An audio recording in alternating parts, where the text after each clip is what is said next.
Puji nama Tuhan, saudaraku yang dikasihi Tuhan, kita akan lanjut baca firman Tuhan. Yosua 21 ayat 45 dan Roma pasal 9. Pembacaan kita yang pertama, Yosua 21 ayat 45. Jika saudara sudah temukan, mari kita sambut firman Tuhan. Kita akan baca bersama.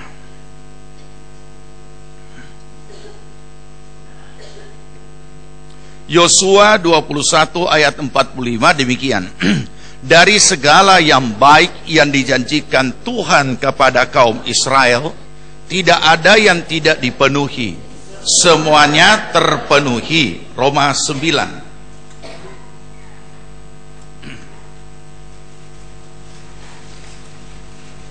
Roma pasal 9 ayat 20 dan 21. Siapakah kamu hai manusia, maka kamu membantah Allah? Dapatkah yang dibentuk berkata kepada yang membentuknya, mengapakah engkau membentuk aku demikian? Apakah tukang periuk tidak mempunyai hak atas tanah liatnya untuk membuat dari gumpal yang sama suatu benda untuk dipakai guna tujuan yang mulia, dan suatu benda lain untuk dipakai guna tujuan yang biasa. Amin. Puji Tuhan. Silakan duduk, saudaraku. Kita akan lanjut belajar kebenaran firman Tuhan dalam hal dengan topik memahami.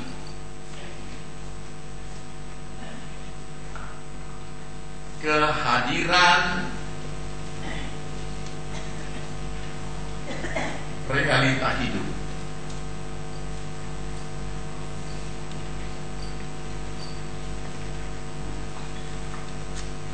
Kita masuki bahagian yang kedua.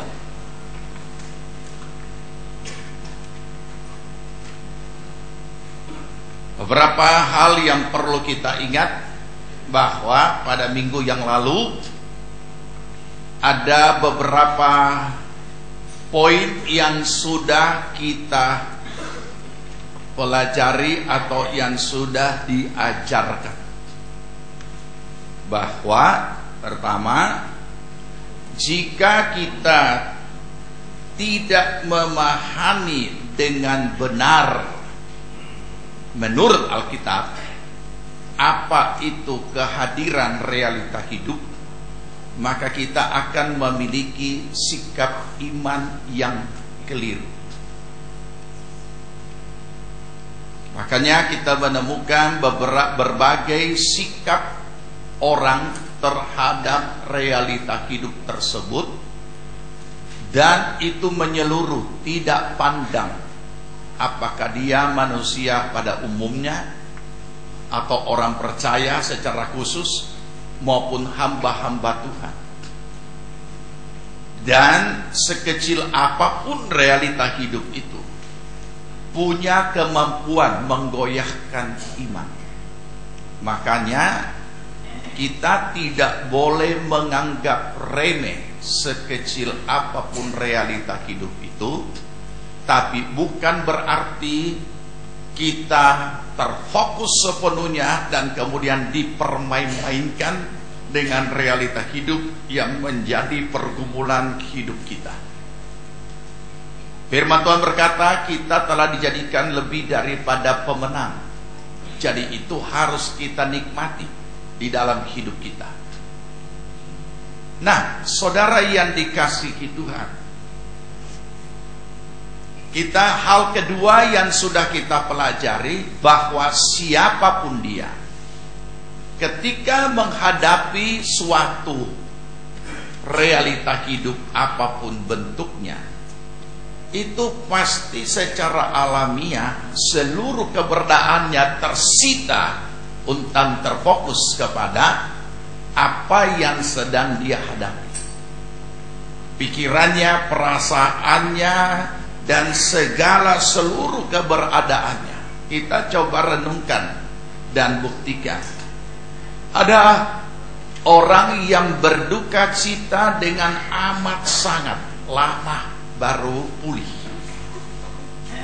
Bahkan orang yang mungkin keluarganya meninggal dunia, entah apanya, atau pokoknya orang yang dia cintai, dia boleh bertahun-tahun ke kubur setiap hari. Nah, mari kita lihat, sehingga seluruh aktivitas kehidupannya tersita, terganggu, macet, dan hidup hari-harinya sudah tidak menjadi wajar lagi, karena lebih banyak waktu di kuburan mencurahkan kepedihan hatinya daripada ia melaksanakan tugas sehari-hari yang merupakan tanggung jawab. Mungkin dia tidak dikubur menangis berhari-hari, bertahun-tahun, tetapi di rumah dan lain sebagainya. Dan itu hanya salah satu contoh konkret dari sekian banyak peristiwa yang terjadi dalam kehidupan setiap orang. Saudara, sikap ini sebenarnya sederhana. Kenapa ia bersikap seperti itu? Oleh karena tidak memahaminya. Saya tidak berlama-lama di situ, hanya mengingatkan kembali. Setelah kita belajar kebenaran firman Tuhan, kita menemukan dari mana asal usul realita hidup itu berubah menjadi masalah, berubah menjadi persoalan.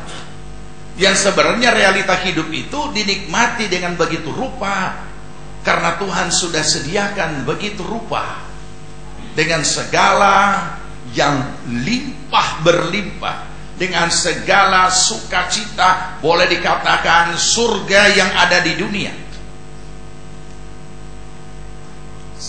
Maka kita menemukan bahwa manusia awal, manusia pertama yang diciptakan serupa dan segambar dengan Allah, yang telah disediakan seluruh fasilitas yang lengkap untuk dia nikmati sebagai seorang manusia di Taman Eden, tapi ternyata ia melanggar apa yang Tuhan pesankan. Dari situlah kita menemukan asal usul realita hidup berubah menjadi masalah, yaitu pelanggaran. Yang semula realita hidup yang mereka lihat, nikmati, rasakan begitu luar biasa, tapi melalui pelanggaran itu, realita hidup yang mereka lihat, rasakan, dan alami berubah menjadi masalah. Bumi juga berubah bagi manusia. Perempuan juga berubah dalam apa yang dia harus alami.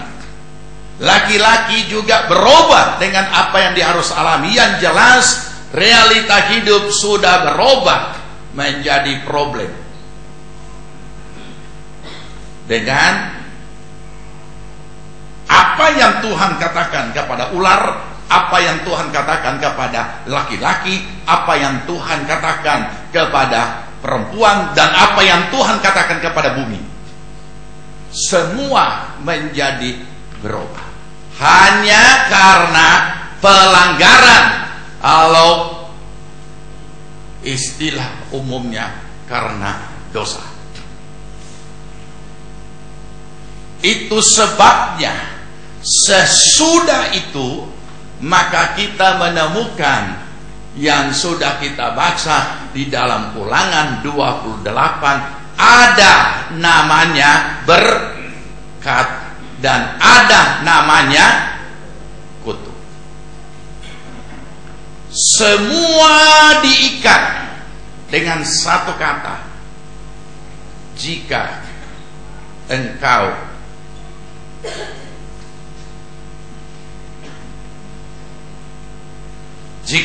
mendengar suara Tuhan Allahmu dan melakukan ketetapannya dengan setia, atau melakukan perintahnya dengan setia, dan tidak menyimpan ke kiri dan ke kanan. Kalau kita baca lengkapnya sampai ke bawah, seluruh ulang 28 ini, maka segala berkat ini akan menyertai engkau. Kemudian sesudah itu daftar berkat.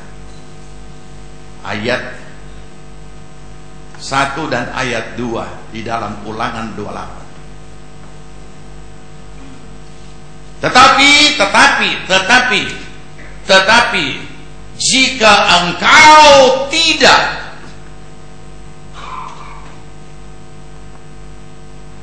mau mendengar suara Tuhan Allahmu dan tidak mau melakukan segala perintahnya dengan setia, maka segala kutuk ini akan menyertai engkau. Dan titik 2, daftar kutuk muncul. Hanya ada 2. Makanya nyanyian sekolah minggu, waktu kita masih sekolah minggu, ada nyanyian sederhana. Di dalam dunia ada 2 jalan, ya kan? Lebar dan sempit. Waktu itu kita masih kelas 1 SD. Lebar dan sempit. Oh, senangnya dapat rok yang bagus. Nah, itu. Nah, saudara, ini jadi asal usul realita hidup berubah menjadi masalah, berubah jadi persoalan. Itulah di Taman Eden. Dan selanjutnya sampai hari ini hanya ada pilihan. Jika engkau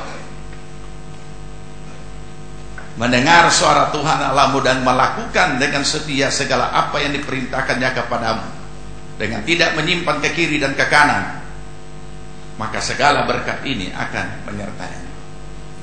Jadi realita hidup yang jadi masalah itu bisa berubah kembali untuk dinikmati hasilnya.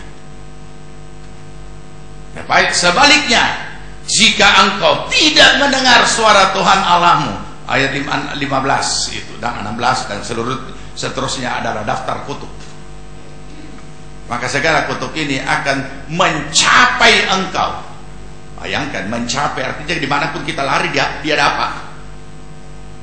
Oke, jadi saudara, kita melihat akan kebenaran ini, dan dari sinilah pada bagian terakhir minggu yang lalu, dari sinilah kita memahami Tuhan sangat berurusan dengan pribadi-pribadi kita, bukan berurusan dengan persoalan kita. Jadi jangan salah paham, jangan kecewa.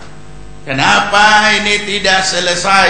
Kenapa Tuhan tidak jawab? Kenapa Tuhan tidak sembuhkan? Kenapa Tuhan seperti ini? Kenapa seharusnya? Kemudian kita mulai menghitung. Sedangkan saya sudah begini, sedangkan saya sudah begini, sedangkan saya sudah begitu. Nah, ini kemudian membuat kita jadi bingung.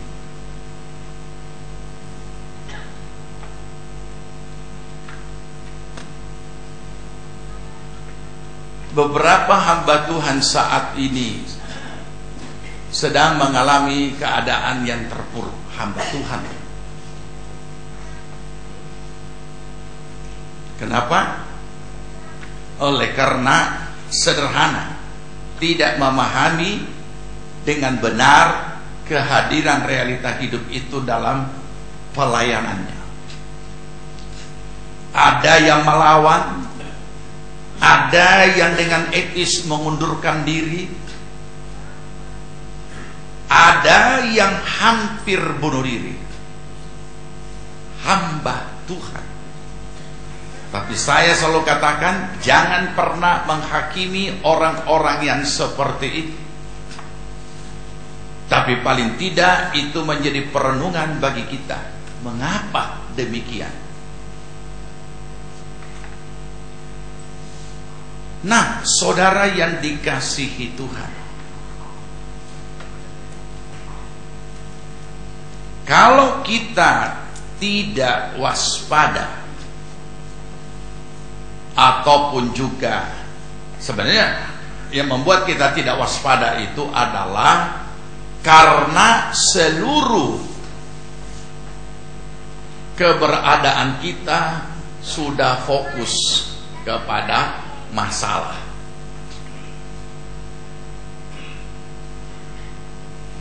Dan ini yang menyebabkan tidak terpikir,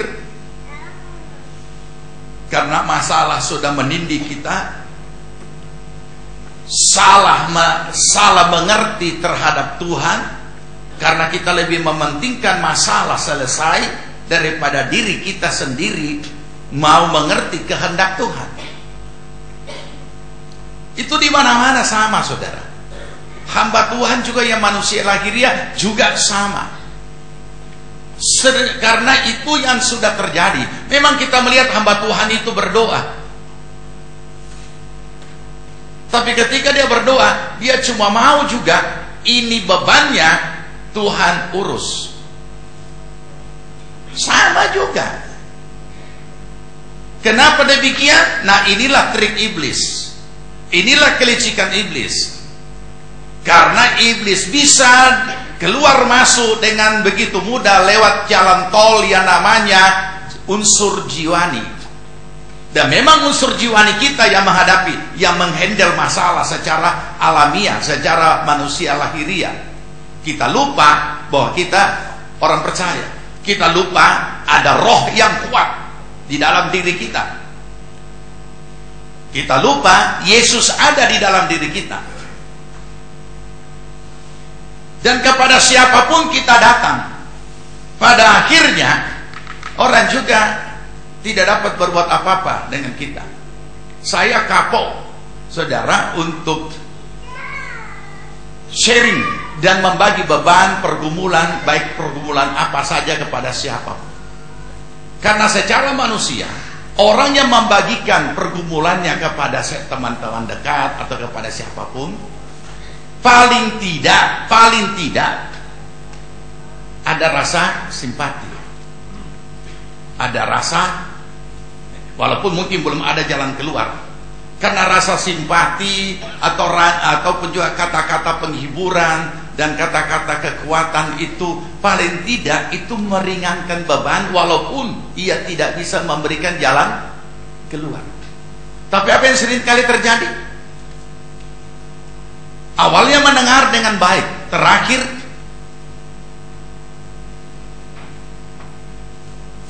apa? Ya, om harus begini, om harus begini, om harus begini, om harus begini. Nah, terakhir bukan penghiburan, bukan kata-kata menguatkan, tapi penghakiman. Ya, kenapa demikian? Ya, itu adalah batas-batas manusia. Dan sekaligus saudara juga akan kecewa kalau saudara minta dimengerti oleh Tuhan. Nah, sekarang saya tanya, ketika Tuhan Yesus akan berdoa di Taman Getsemani, kalau kita baca Alkitab dan kita pernah mengalami suatu hal yang terpuruk dalam hidup kita, paling tidak kita bisa merasakan sedikit sebagian kecil. Ketika Yesus secara manusia lahirnya berkata, hatiku amat sedih, rasanya mau mati. Berjagalah bersama-sama dengan aku. Tapi apa yang terjadi? Murid-murid tidur. Nah, saya mau memberikan nasihat kepada para pemimpin. Saudara berkata, kita di sini ada pemimpin, om yang pemimpin. Bukan.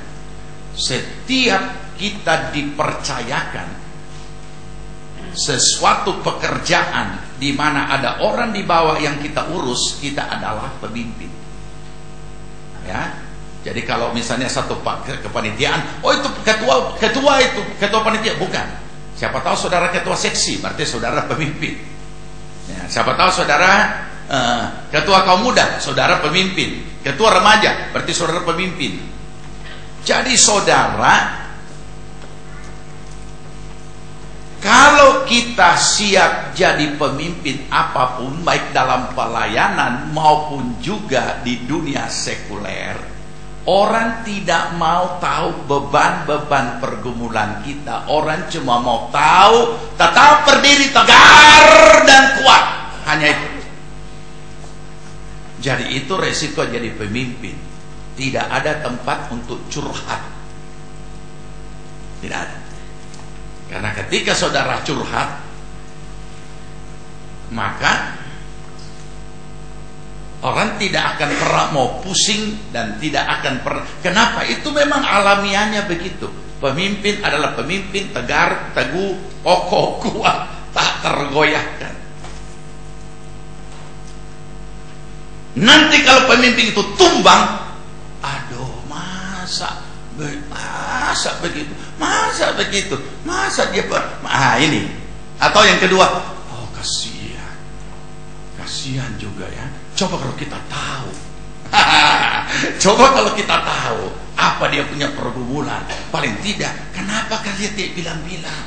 Kemudian pembacaan riwayat hidup mengatakan almarhum atau almarhumah adalah orang yang tidak tahu mengeluh.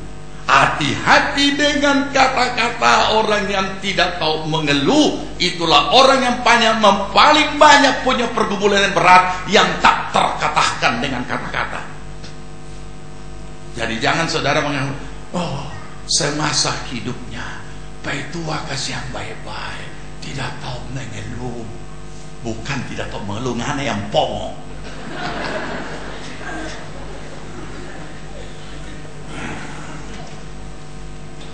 Almarhumah ibu adalah sangat tegar, tidak tahu mengeluh. Bukan dia tahu mengeluh, so capek kita mengeluh, orang dia pusing. Nah ini ya, oke. Jadi baik, kita kembali kepada hal ini. Jadi kondisi-kondisi ini kalau kita tidak pahami, ya, akan memang membuat keuntungan kepada si iblis. Sekarang mari kita perlu memahami bahagian berikutnya, karena ini kita sudah sampai di situ. Nah, mari kita mau menikmati semua apa yang menjadi bahagian kita, supaya apa yang menjadi bahagian kita tidak dicuri dan dirampas oleh si iblis. Hanya karena tipu muslihatnya yang mempermain-mainkan kita melalui realita-realita hidup yang kita alami dan kita hadapi dalam hidup sehari-hari. Kita mau periksa kebenaran firman Tuhan. Apa sebenarnya arti daripada realita hidup itu? Ya, sebab kalau masalah janji Tuhan, tidak ada yang tidak terpenuhi, semuanya terpenuhi.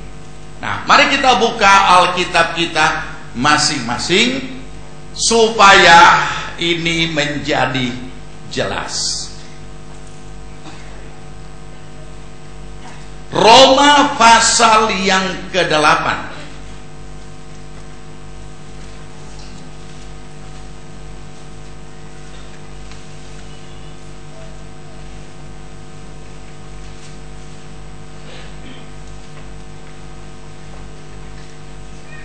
Roma pasal yang ke-8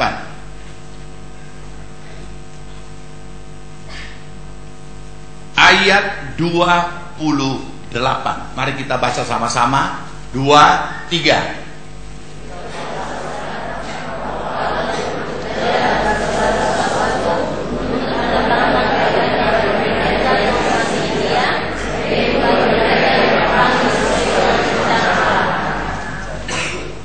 Seringkali kita atau pada umumnya umat Tuhan hanya diajar tentang bagaimana iblis selalu mengincar kita. Iblis adalah musuh dan lain sebagainya. Tetapi perlu kita pahami bahwa ketika Ayub digarap oleh iblis, memang iblis yang menghancurkannya, tetapi itu atas seizin Tuhan. Bukan karena pelanggaran, bukan karena dosa, bukan karena apapun, melainkan Tuhan justru menjagokan Ayub untuk berhadapan dengan iblis. Karena bukan levelnya iblis harus berhadapan dengan Tuhan. Nah, saudara, olehnya kita perlu kembali lagi memahami supaya dapat mengerti apabila hadir suatu realita hidup yang sudah menjadi masalah atau persoalan, kita perlu dapat mengartikan ini apa sebenarnya nilainya yang ada di dalam. Ya. Karena ada macam-macam yang kita akan hadapi. Ini satu, persoalan kedua. Ini juga sudah jadi masalah. Banyaknya masalah. Nah, perlu kita memahami persoalan nomor satu ini apa, persoalan nomor dua ini apa, persoalan nomor tiga, empat apa. Nah, saudara, memang ada orang yang cukup bijak mencoba mencari apa penyebab persoalan, atau bahasa yang lebih intelek, cari akar permasalahannya, cari akar permasalahannya. Tetapi terus terang, ada banyak orang yang sudah mencari akar penyebab dan menemukan, tetapi tidak dapat menyelesaikannya. Kemudian penyebab itu sendiri yang dipersalahkan. Masih ingat Adam? Apakah engkau makan buah itu? Ya, perempuan yang engkau taruh di sisiku, dialah yang memberikan kepadaku. Dia yang makan. Akar penyebabnya dikasih oleh itu perempuan. Ya memang sudah menemukan akar permasalahan, tetapi akar permasalahan itu yang menjadi penyebab nyata, kemudian itu yang dipersalahkan. Andai kata tidak ada di perempuan, kita tidak makan. Saudara, Tuhan memang berurusan dengan itu perempuan nanti belakang, tetapi Tuhan berurusan secara pribadi dengan orang tersebut.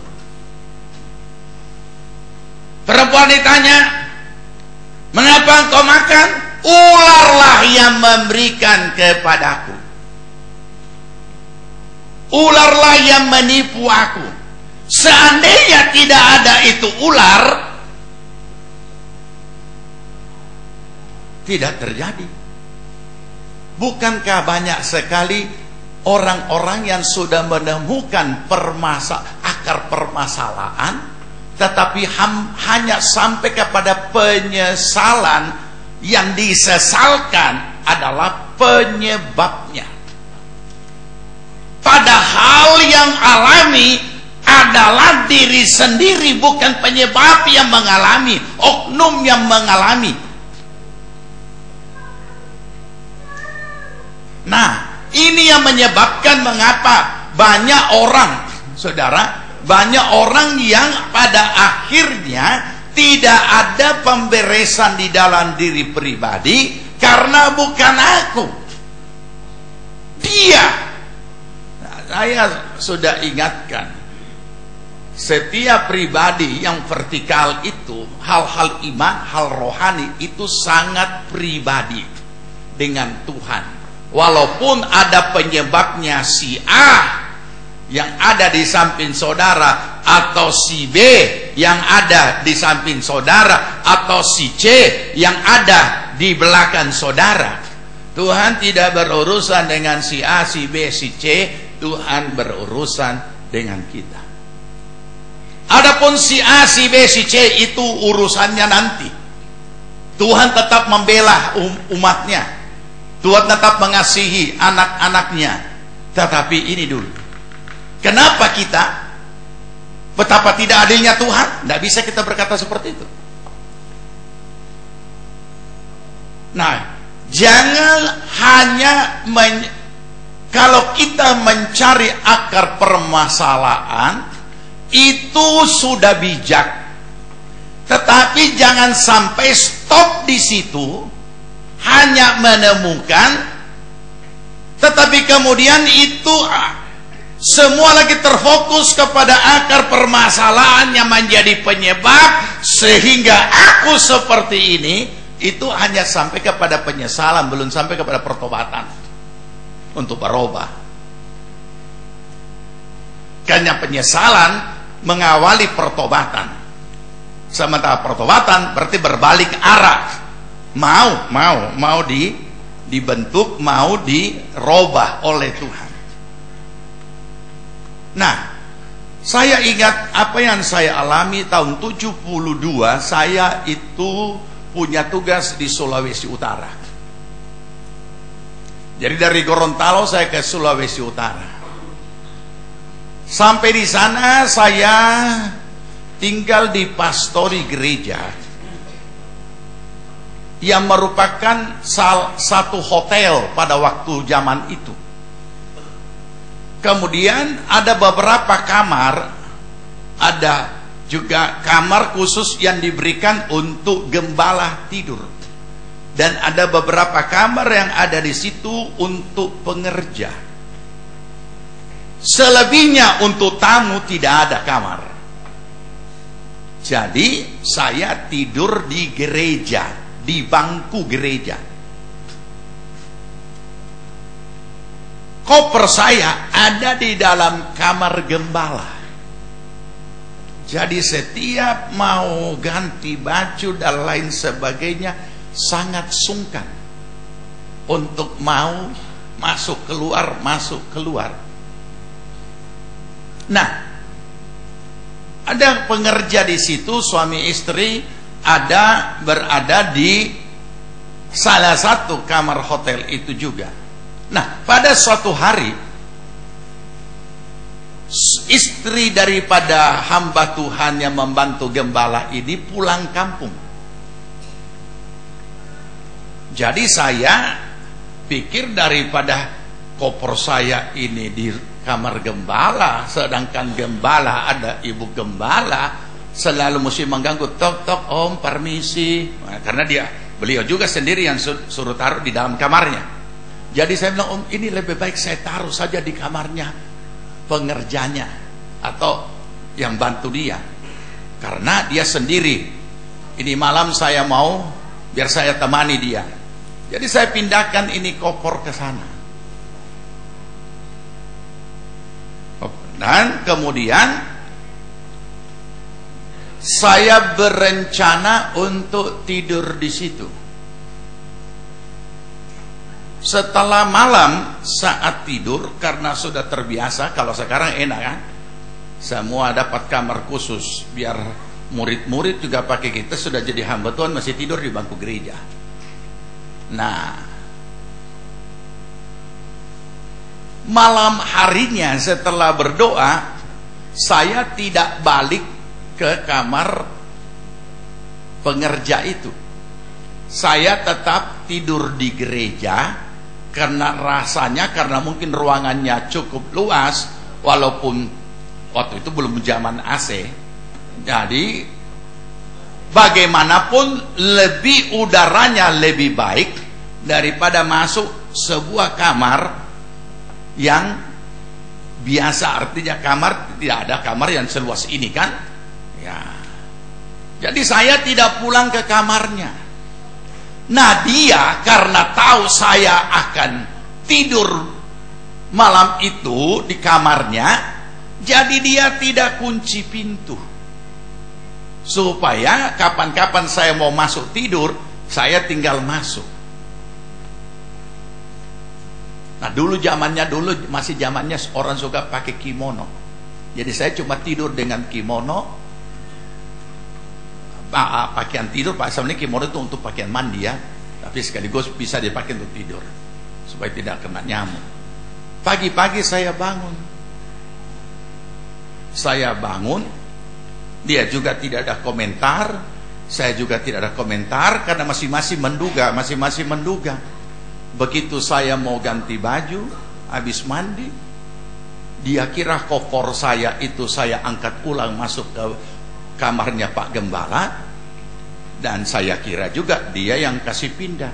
Ternyata koper itu sudah dibawa maling.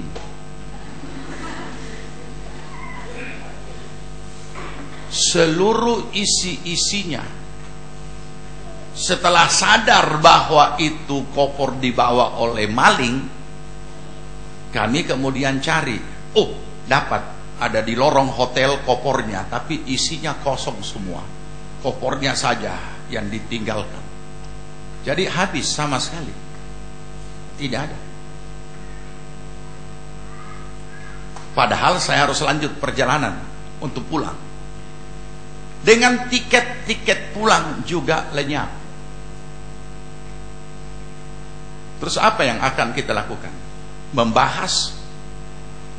Ya, pembahasan tentu terjadi. Ini karena dia dulu masih panggil Brur kan. Kita kira Brur mau masuk, jadi kita tidak kunci. Kenapa Brur tidak kunci? Kunci saja, nanti kita toki. Ya, aku bahas. Kemudian pokoknya kalau yang seperti itu semua tersita, membahas ini karena tidak dikunci, ini karena begini, ini karena begini, ini tentu kira-kira jam berapa dia datang, jam berapa rutin. Ada itu kan sama dengan BAP kan. Jadi saudara, itu kan sama begitu kalau bikin BAP kan. Nah, terus apa? Kalau saya tidak mau terlalu repot, tidak mau terlalu memusingkan dengan itu, yang saya langsung periksa adalah diri saya. Kenapa ini bisa seperti ini? Ini momen tidak mungkin naik pesawat nanti pakai kimono, ini cuma tidak ada lagi.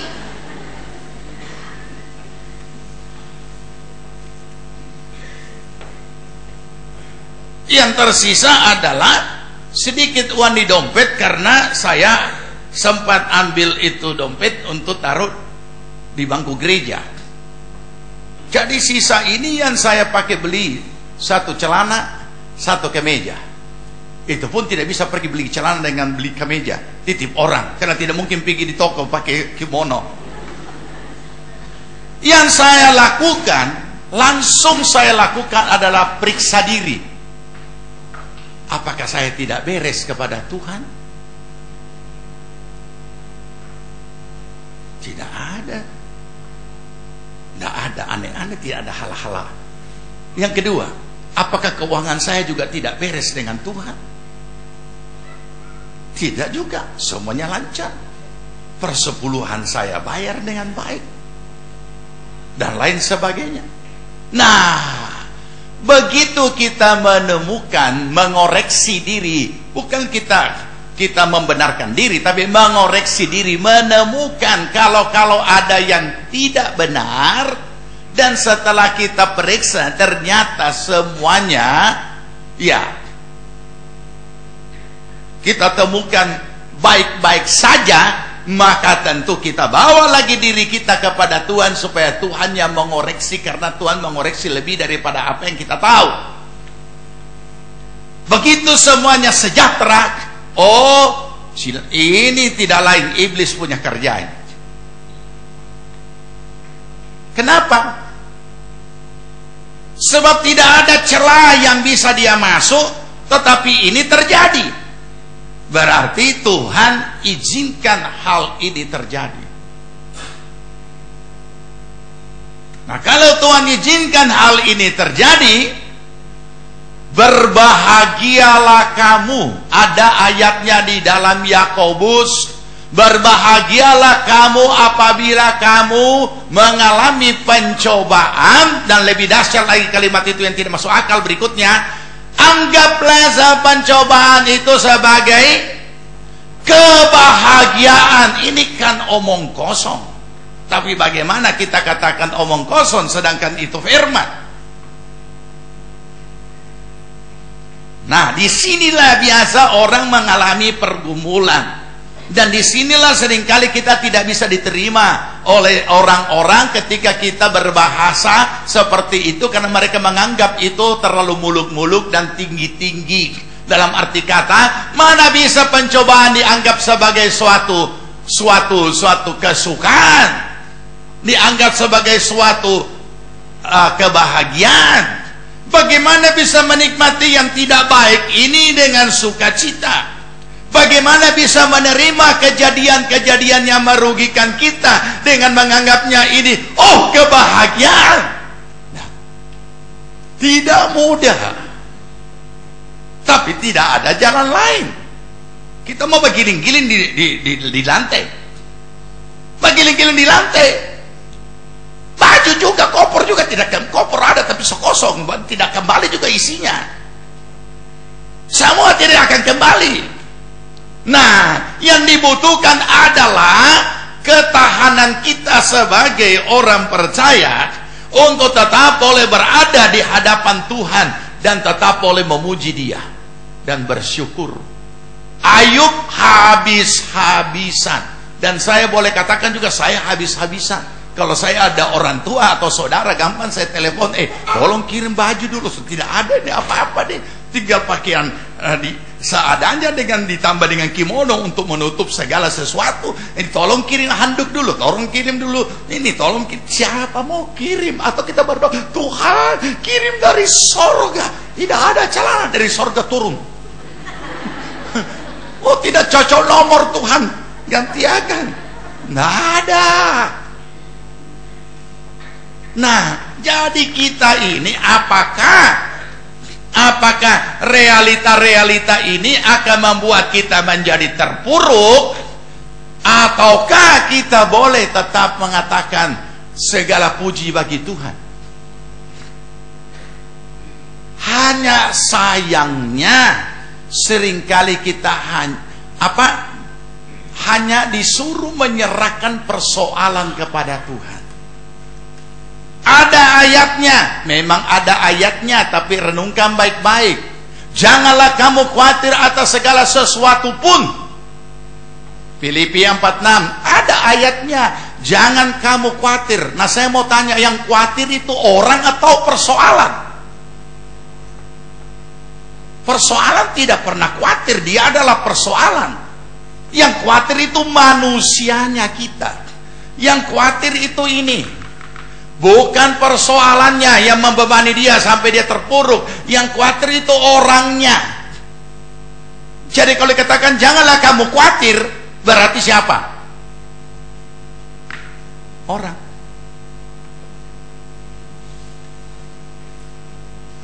Nah, karena itu kemarin saya sudah peragakan ya, saya pinjam tasnya siapa itu saya lupa. Nah, ini orang, bukan persoalan. Persoalan adalah persoalan. Tapi karena pemahaman ini mungkin belum sampai seperti itu perenungan dan pembukaannya, sehingga muncullah nyanyian, serahkan pada Yesus segala segala apa? Segala beban yang menindimu, ya kan? Nah, jadi serahkan ini yang menindih, selesaikan Tuhan, jangan urus aku, itu saja yang engkau selesaikan. Padahal yang tertindih siapa? Yang tertindih itu kita. Yang menindih kita itu jadi beban adalah persoalan.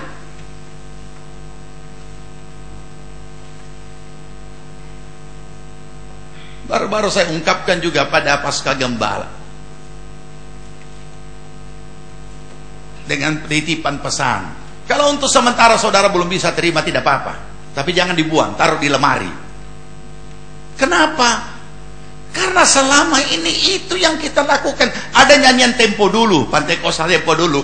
Biar saya miskin di sini, tapi kaya di surga. Biar diolok di sini, tapi mulia di. Itu nyanyian tempo dulu yang punya kisah nyata. Ketika seseorang dirampok dan kemudian hilang lenyap semuanya, kemudian dia nyanyikan nyanyian ini. Jadi ada latar belakangnya. Tapi coba suruh anak-anak Tuhan zaman sekarang bilang, maukah saudara semua hidup miskin di dunia asal kaya di sorga? Tidak ada yang mau. Tidak ada yang mau. Jadi kita perlu memang mendalami. Ya, saya yakin beberapa pelentuan yang ikut di seminarnya Pak Bambang ini dapat banyak berkat ya. Ternyata sejarah itu perlu kan? Nah, sejarah asal usul itu perlu. Makanya saya katakan setiap nyanyian tidak muncul dengan sendirinya, tapi ada punya kisah di balik lagu. Ya, kalau tidak ada kisah di balik lagu, berarti itu hanya kejar target pengarangnya supaya cepat ada ciptaan baru dipasarkan dan cepat pula modal. Nah, kita kembali ke sini. Jadi dengan demikian kita perlu memahami secara kebenaran.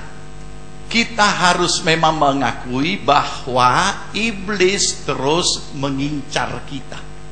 Seperti yang kita baca di dalam Alkitab. Beridar-idar mencari siapa yang dapat diterkamnya, bahkan kalau boleh orang pilihan itu. Itu dalam Matius ditulis juga, menyesatkan orang pilihan. Itu di satu pihak.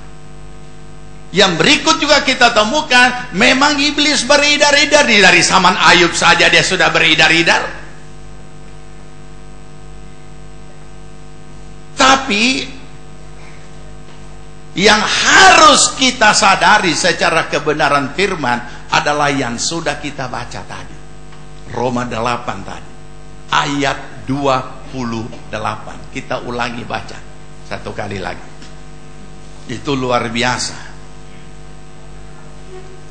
Supaya jangan kita hanya menemukan iblisnya. Kalau untuk menemukan iblisnya gampang.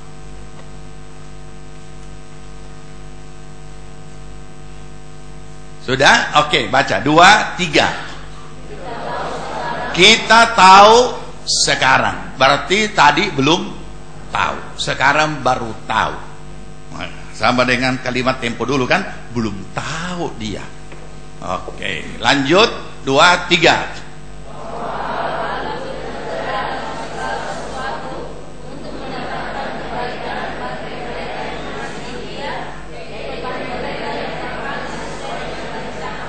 Ya, kita tahu sekarang bahwa Allah turut bekerja dalam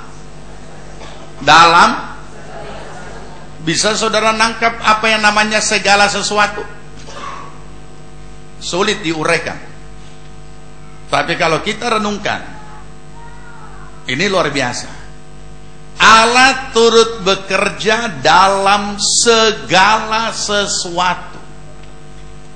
Tidak ada satu bahagian yang tersisa. Tidak ada sesuatu yang tercecer. Tidak ada satu yang terlupakan. Tidak ada satu yang Tuhan abaikan. Tapi di dalam segala sesuatu Tuhan hadir di situ. Untuk apa? Dikatakan untuk mendatangkan kebaikan bagi orang yang mengasihi Tuhan. Yaitu bagi mereka yang dipanggil sesuai dengan rencana Allah. Mari saudara kita renungkan.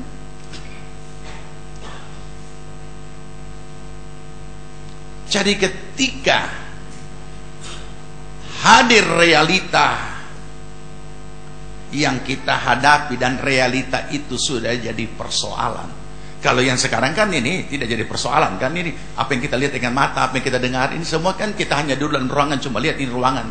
Nah, kemudian kita lihat siapa di sebelah kita, siapa yang di muka kita, di belakang kita, tidak mengganggu saudara kan? Tidak mengganggu saudara. Berarti belum jadi persoalan. Tapi bagaimana kalau saudara sementara duduk dengar firman satu sedikit babisip? Nanti sebentar kita mau sarapan di mana? Jadi bagaimana? Nah, bagaimana? Itu berarti sudah realita yang sudah jadi persoalan. Karena tetangga tempat saudara bersebelahan duduk sudah mulai mengganggu. Nah, banyak bertanya. Ya, bukan bertanya firman, bertanya segala apa. Nah, sudah jadi persoalan. Nah, kita perlu memahami supaya jangan sampai persoalan yang kemudian menindih kita, membuat kita tidak berdaya atau mempermain-mainkan kita, padahal kitalah yang harus cakap menghadapinya. Masih ingat apa yang ada di dalam 1 Korintus pasal 10 ayat 13, tidak salah dikatakan seperti ini, pencobaan-pencobaan yang kamu alami adalah pencobaan-pencobaan biasa, umum. Tapi Allah itu setia, Ia tidak akan pernah mencoba yang kau lebih daripada kemampuanmu, melainkan akan memberikan kepadamu jalan keluar supaya kamu cakap menghadapinya. Saudara yang punya Alkitab terjemahan lama, jangan tidak dipakai. Kalau masih ada, simpan. Karena terjemahan lama itu terjemahannya sekalipun kaku. Dan kenapa kaku? Karena diterjemahkan lebih mirip dengan kata-kata aslinya daripada terjemahan lain yang seringkali sudah ditafsirkan.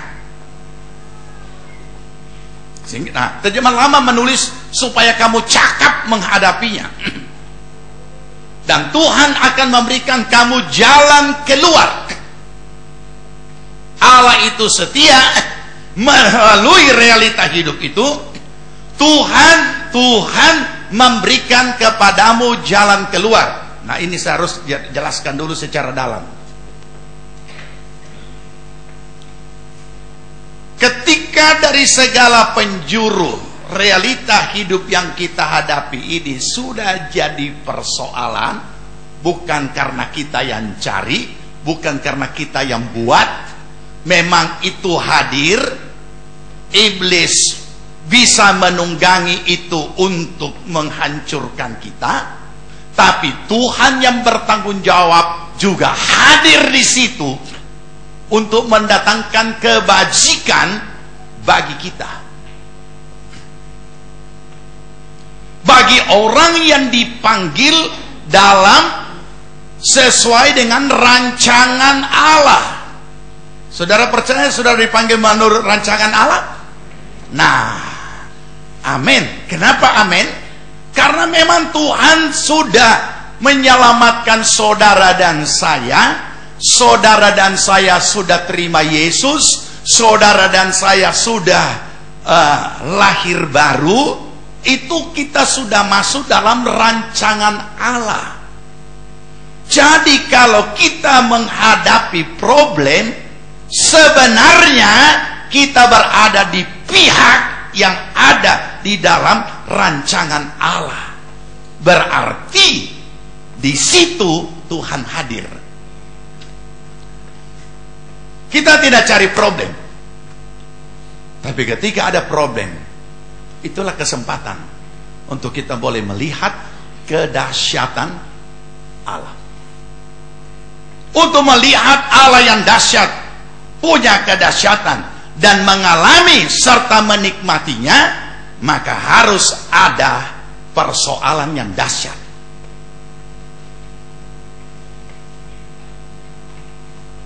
Saya tahu kenapa saudara tidak amin. Karena di dalam hati, dijauhkan Tuhan kiranya. Saya hanya mau melihat kedahsyatan Tuhan seperti nonton film Rainbow, seperti nonton Spider-Man. Ya, itu film. saudara mau mengalami mujizat, harus ada malapetaka dulu.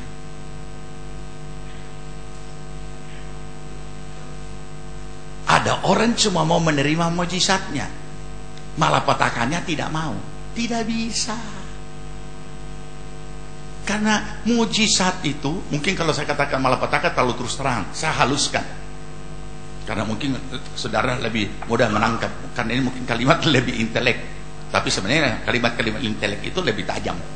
Nah, saya robah seperti itu. Mau melihat mujizat itu adalah peristiwa adikodrani. Jadi dia di luar kemampuan dan analisa logika.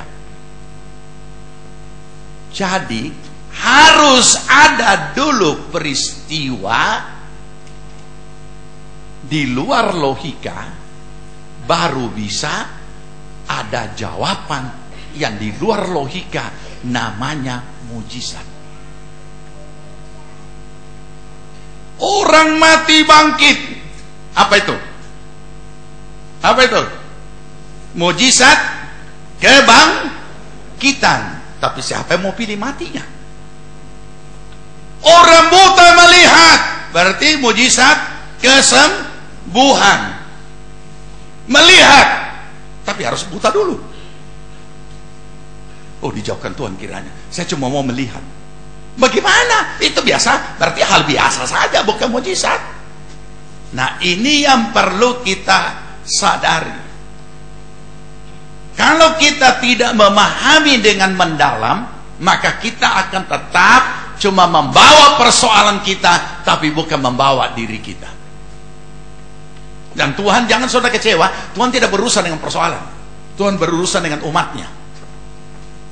Jadi sama, Tuhan turut hadir dalam balik, dalam segala kita tahu sekarang, Tuhan turut bekerja dalam segala sesuatu.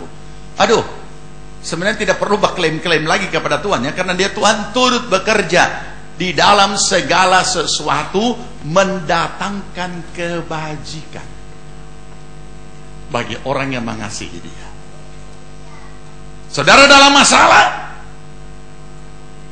berbahagialah, karena saudara ada dalam rancangan Allah.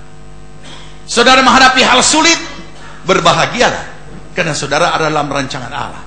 Saudara berkata, enak saja mengatakan berbahagialah. Ya, saya hanya bisa menyampaikan apa yang Tuhan sampaikan. Kenapa? Karena itu menunjukkan kita ada di dalam rancangan Allah. Apa rancangan yang lebih jelasnya? Ayat 29. Ayat 29. Ayat 29. Udah? Ya, mari baca 2, 3.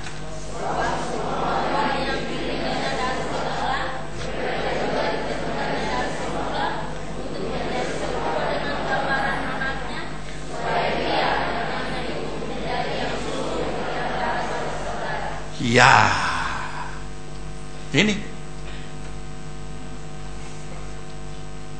memang saudara dan saya dipanggil untuk diselamatkan supaya tidak binasa, bagi yang memiliki Kristus untuk masuk dalam kerajaan sorga. Itu akhirat. Tetapi di dunia yang masih kita jalani ini, Tuhan memanggil kita, membentuk karakter kita, membentuk akan diri kita menjadi seperti Yesus dalam manusia lahiria yang di dalamnya ada iman. Karena kalau saya istilahkan manusia rohani, nanti jadi lain lagi pengertian, jadi ekstrim. Manusia lahiria ini yang kelihatan, yang di dalamnya ada iman kepada Kristus, di mati Tuhan bawa kita masuk dalam kerajaan sorga, hidup di dunia dibentuk menjadi seperti Kristus. Ini jauh lebih penting daripada menyelesaikan masalah. Ini diri pribadi kita masing-masing dibentuk serupa dan segambar dengan anaknya. Nah, untuk membentuk kita, Tuhan pakai segala sesuatu mendatangkan kebajikan bagi kita yang mengasihi Dia, karena kita ada di dalam rancangannya. Tuhan memakai orang untuk juga membentuk kita antar sesama. Tuhan memakai segala situasi dan kondisi juga untuk membentuk kita. Tuhan memakai segala apapun yang ada di alam ini juga untuk membentuk kita. Sehingga benar-benar saatnya kita boleh memiliki karakter Kristus di dalam hidup kita. Ini jauh lebih penting dari semua persoalan yang harus diselesaikan. Sayangnya, orang tidak memahami itu. Kenapa tidak memahami? Karena mungkin pertama dia tidak pernah tahu akan hal ini, karena tidak diajarkan. Yang berikut hanya juga karena umumnya jamaat hanya diarahkan kepada berkat, terus naik dan bukan turun dan lain sebagainya. Padahal ada ayat 1 dan ayat 15 yang mengunci semua perjanjian Tuhan dan membuka semua perjanjian Tuhan di dalam Ulangan 28 tadi. Ayat 1 sangat jelas, ayat 15 sangat jelas apa janji berkat, bagaimana itu tersalur, apa janji tentang penentang kutub, kapan itu terlaksana, itu sangat jelas. Sehingga tidak perlu kita persoalkan lagi hal-hal lain, tapi yang jelas diri kita jauh lebih berharga daripada persoalan. Karya Kristus yang kita sudah alami dalam kehidupan kita, sehingga kita disebut anak Allah, bukan lagi orang berdosa, jauh lebih berharga daripada persoalan itu sendiri. Tapi semuanya tersita kepada persoalan. Ya memang hidup di dunia tidak luput dari realita, tapi kita harus cari kenapa ini realita jadi persoalan, kenapa ini realita hidup jadi masalah. Apakah karena kita? Apakah karena iblis? Atau Tuhan izinkan itu terjadi? Apapun bentuknya, tetap kita perlu membawa diri kita kepada Tuhan. Diri kita lebih berharga daripada semua persoalan. Bukankah kita tahu engkau berharga di mataku? Bukan persoalan berharga di mataku, bukan. Engkau berharga di mataku. Jadi kalau Tuhan menolong saudara, bukan karena persoalan saudara, tetapi karena saudara berharga di mata Tuhan, dan saudara dikasihi Tuhan, saudara disayang Tuhan, sehingga Tuhan tolong. Kalau saudara dan saya disembuhkan oleh Tuhan, bukan karena urusan penyakit itu dengan Tuhan, bukan, tapi karena Tuhan mengasihi saudara. Camkan ini, jangan menganggap yang lain lebih berharga daripada diri kita. Ini kalau tidak sembuh mati saya, makanya Tuhan sembuhkan. Tak balik, karena Tuhan mengasihi saya, jadi saya disembuhkan, maka saya tidak mati. Ini kalau bukan Tuhan tolong, hancur ini rumah tangga. Bukan karena persoalan rumah tanggamu Tuhan tolong, karena engkau dikasihi Tuhan. Ini buang jauh-jauh pemahaman yang bisa membuat persoalan selalu lebih utama daripada diri sendiri. Sekalipun kita menyadari bahwa sekecil apapun realita hidup itu bisa menggoyahkan iman, tapi kita harus hargai karya Kristus di atas kayu salib yang membuat kita tetap boleh menjadi orang percaya, orang yang dikasihi Tuhan. Darahnya yang tercurah itu tidak sia-sia. Ia sudah merubah status kita dari orang berdosa menjadi anak-anak Tuhan yang dikasihi Tuhan. Itu baru ada punya hati yang menghargai Tuhan. Kalau tidak, dengarkan kebiasaan kalimat yang diucapkan oleh orang-orang dulu-dulu, ya, khususnya kalangan kita. Apa itu yang terjadi? Dan hamba Tuhan terjebak banyak. Datang Pak Gembala mengadakan besuk kunjungan. Bapak Frans, kenapa sudah lama tidak ibadah? Kemudian dia curhat. Ya kasihan Om, saya dalam masalah berat sekali. Ini kalau Tuhan tidak tolong hancur kita. Kenapa? Ini ada masalah. Om, tolong doakan. Kalau Tuhan tolong, nanti hasilnya 75% kita kasih Tuhan, kita cuma 25. Ini banyak. Pantai Kosta Tempo dulu ini paling banyak nih kalimat seperti ini. Bantu doa. Kalau Tuhan buka jalan, nanti kami semua mau setia pada Tuhan. Bantu doa. Kalau ini anak sembuh, kami semua mau dibaptis. Dia kira soal dibaptis masuk surga. Dia tidak pusing terima Yesus, yang penting dibaptis. Jadi ada janji-janji spekulasi. Jadi Tuhan diajak gambling. Dan kemudian Pak Gembala mulai, ini ditangkap. Ya, kita ya mau menghakimi juga susah. Mungkin modelnya pengajaran waktu itu baru sampai di situ. Jadi kemudian Pak Gembala menyampaikan, saudara-saudara sebagai kita semua adalah keluarga Allah, jadi bisa saling menopang dalam doa. Ini si Frans ada persoalan seperti ini, tapi dia berjanji kalau begini nanti dia begini. Ini ibu Frans mengalami masalah juga. Kalau dia anaknya sembuh, katanya satu rumah semua mau dibaptis. Jadi ini Tante Kim juga mengalami. jadi banyak kita bantu di dalam doa, saudara-saudara. Nah, terus pertanyaannya, so berdoa, so puasa, tidak ada jawaban. Yang kita dengar Frans bangkrut. Ini cuma contoh, ya. Bantu dia bertengking-tengking ini. Ya. Tapi yang penting jangan tengking saya, tengking iblis. Nah, ini cuma contoh. Nah, terus bagaimana?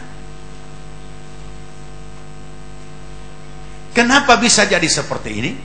Karena pemahaman pada saat itu baru sampai di situ. Pembukaan firman itu baru sampai di situ. Padahal sebenarnya sederhana. Makanya akan ada seminar bagaimana memahami firman, nanti akan diadakan. Khususnya ini PKS. Jangan terputar-putar ini. Nanti saudara, satu saat saya akan tunjukkan bagaimana salah satu bapak gereja, tokoh gereja yang sangat terkenal, mulai coba mengartikan firman. Dan nanti kalau seminar itu saya akan tunjukkan, dan saudara pasti akan tertawa. Padahal tokoh gereja dunia, ya, saudara akan tertawa bagaimana dia mengartikan firman itu, ya. Nah, terus bagaimana? Kenapa bisa seperti itu? Kenapa tidak ada jawaban? Ya karena memang bukan seperti itu kebenarannya. Kebenarannya Frans ditolong karena dia dicintai Tuhan. Tentu dia pasti amin dalam hati. Tadi bertengking, sekarang berubah. Diberkati, berhasil. Bukan ditolong karena dia punya persoalan. Ditolong Tuhan karena dia dikasihi oleh Tuhan. Dan Tuhan sangat bertanggung jawab atas anaknya. Sekarang saya mau bertanya pada saudara, tanggung jawab Tuhan itu lebih besar terhadap persoalan saudara, atau tanggung jawab Tuhan lebih besar terhadap saudara? Mana lebih berharga di mata Tuhan? Persoalan kita atau kita? Kita.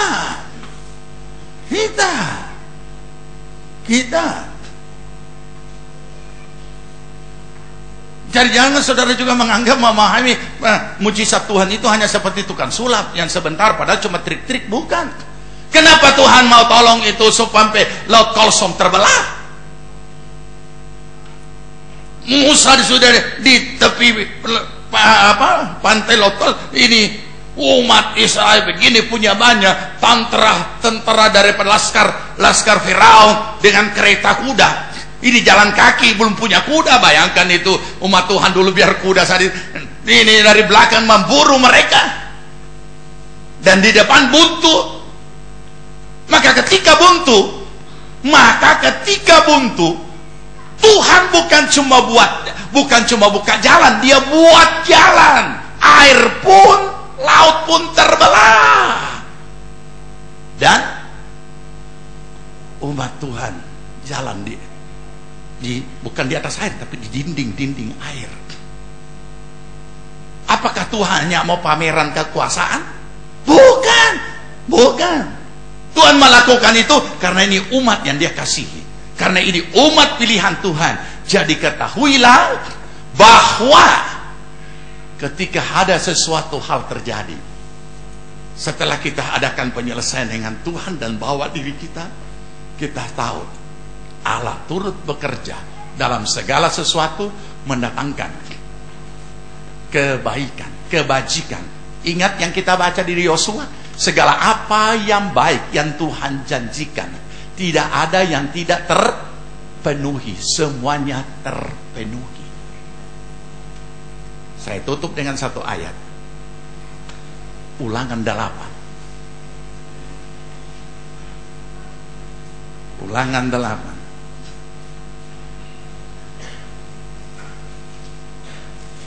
Ulangan pasal 8. Saya yakin guru-guru sekolah minggu sudah pernah menceritakan ini kepada anak-anak sekolah minggu atau murid-murid. Kita mau baca bergantian sebelum berdoa. Perikopnya adalah bersyukur kepada Allah karena kebaikannya. Kaum laki-laki ayat 1. Segenap perintah yang kusampaikan kepadamu pada hari ini haruslah kamu lakukan dengan setia, supaya kamu hidup dan bertambah banyak, dan kamu memasuki serta menduduki negeri yang dijanjikan Tuhan dengan sumpah kepada nenek moyangmu. Ganti.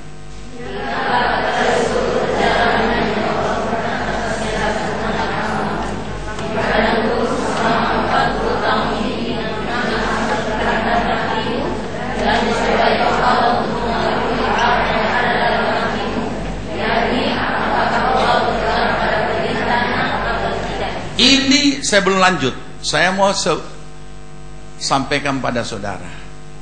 Perhatikan dengan baik ayat 2. Karena itulah kunci dari segalanya. Dari ayat berikutnya. Saya baca, saudara dengarkan sambil lihat di Alkitab. Ingatlah kepada seluruh perjalanan yang kau lakukan atas kehendak Tuhan Allahmu di padang gurun selama 40 tahun ini, dengan maksud merendahkan hatimu, dengan maksud mencobai engkau untuk mengetahui apa yang ada dalam hatimu, yakni apakah engkau berpegang pada perintahnya atau tidak. Bisa saudara tangkap setelah saya ulangi?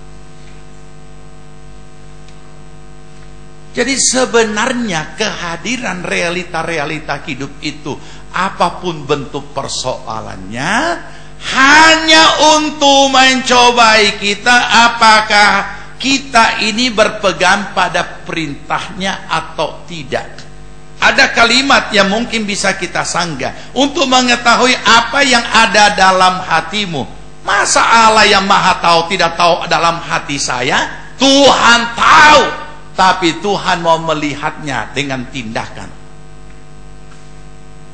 Maka terjadilah berikutnya.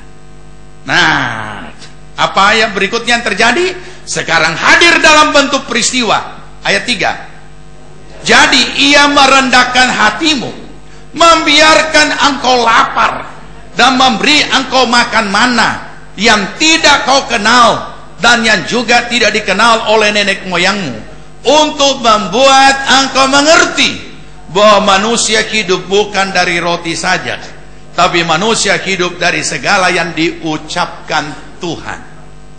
Masih ingat? Firman Allah itu hidup dan berkuasa. Dan karena firman Allah itu hidup, dia harus hadir dalam bentuk peristiwa. Untuk membawa mereka, untuk membawa kita mengakui bahwa orang hidup bukan hanya dari roti, melainkan dari firman. Tuhan harus membuat peristiwa lapar dan kelaparan. Sampai Tuhan sendiri yang kasih makan secara langsung. Saudara, mari kita menyadari Tuhan hanya mau kita mengakui kebesarannya. Jadi kehadiran peristiwa apapun bentuknya bukan hanya terjadi begitu saja. Ada maksud Tuhan. Apakah kita tetap taat kepadanya? Ya. Bukankah seringkali kita berada dalam kekurangan dan tidak ada jalan? Atau bukankah kita juga seringkali mengalami masalah ekonomi? Dan apa yang terjadi? Tuhan mengajar kita dengan menghadirkan peristiwa berikutnya.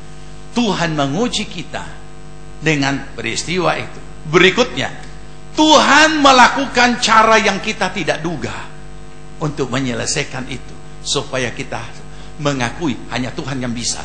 Memang kita tidak bisa. Lanjut. Ayat 5. Ini masalah diri pribadi. Ayat 5, 2, 3. Maka haruslah engkau insaf bahwa Tuhan Allahmu mengajari engkau seperti seorang mengajari anaknya. Ya, tadi ayat 14 saya bacakan, pakaianmu tidak menjadi buruk di tubuhmu, kakimu tidaklah menjadi bengkak selama 40 tahun ini. Ayat 6. Oleh sebab itu haruslah engkau berpegang pada perintah Tuhan Allahmu dan hidup menurut jalan yang ditunjukkannya dan dengan takut akan Dia. Sebab Tuhan Allahmu membawa engkau masuk ke dalam negeri yang baik, satu negeri dengan sungai, mata air dan danau yang keluar dari lembah-lembah dan gunung-gunung, satu negeri dengan gandum dan jelai, dengan pohon anggur, pohon ara dan pohon delimanya, suatu negeri dengan pohon zaitun dan madunya, satu negeri di mana engkau akan makan roti dengan tidak usah berhemat, di mana engkau tidak akan kekurangan apapun, satu negeri yang batunya mengandung besi, dan dari gunungnya akan kau gali tembaga. Tidak ada batu akik di sini ya. Dan engkau akan makan dan akan kenyang, maka engkau akan memuji Tuhan Allahmu ke negeri yang baik yang diberikannya kepadamu itu. Yang terakhir, hati-hatilah supaya jangan engkau melupakan Tuhan Allahmu dengan tidak berpegang pada perintah, peraturan yang ketetapannya yang kusampaikan kepadamu pada hari ini. Dan supaya apabila engkau sudah makan dan kenyang, mendirikan rumah-rumah yang baik serta mendiaminya, dan apabila lembu sapimu dan kambing dombamu bertambah banyak, dan emas serta perakmu bertambah banyak, dan segala yang ada padamu bertambah banyak, jangan engkau tinggi hati sehingga engkau melupakan Tuhan Allahmu yang membawa engkau keluar dari tanah Mesir, dari rumah perbudakan, dan yang memimpin engkau melalui padang gurun yang berat dan dahsyat itu, dengan ular-ular yang ganas serta kalajengkingnya, dan tanahnya yang gersang yang tidak ada air. Dia yang membuat air keluar bagimu dari gunung batu yang keras, dan seterusnya. Nanti saudara baca di rumah. Luar biasa kan? Jadi mari kita mau bawa diri kita saat ini. Itu hanya untuk menguji diri kita. Apakah kita tetap berpegang pada segala perjanjiannya ataukah tidak? Pada segala perintahnya atau tidak? Hanya itu saja. Hanya itu. Supaya dengan demikian kita juga terus dibentuk untuk sampai kepada final, menjadi seperti Kristus. Kita bangkit berdiri.